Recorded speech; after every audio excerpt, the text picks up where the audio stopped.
conduct of business to the news item published in POITRI dated 21st February 2022 under the caption Amyokam Penroy Kipai Block 1 Kuak Bandon Hamigalia. Ka POITRI Ko Sarkar Meghalaya Balai Phim Kendit Adu Menta Philap mitang nagbenta ke election klaim perkhat ingi paidbah baim jenjar pok Block 1 MLA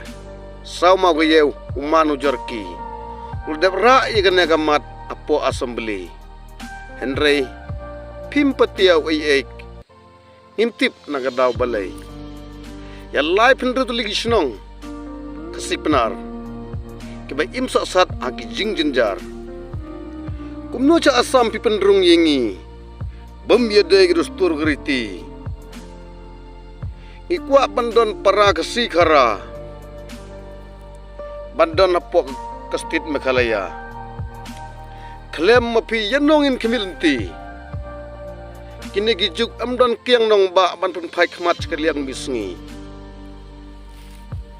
kisnong jongi lebun pateng kumbaya thu ime ij pa ij na du kapor jeng sarkar parang sarkar Meghalaya pemis naisa yengi bansu im kordit lenter gisngi lada mapi yangi pikentaj kumno cha asam kudustur aijaj kerteng snong kerteng jaka tangki kentin kesipenar ya gane pigino yasaj pidei banda bishar klit no senchar putrei sitom kenang bangin ya umat ya kata ke freedom lada pintrei sitom ngicu im kordit junom kidolomen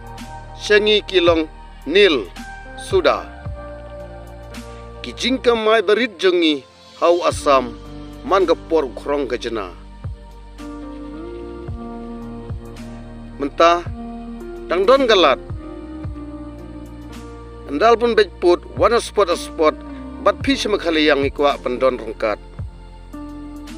kubesi jarngu ikit bok irwiang ipi nadu kinong senchar adu ki paidbah ban ya yo keciko jingkia barok gobe kejat bin riu kesipnar kubdai sibun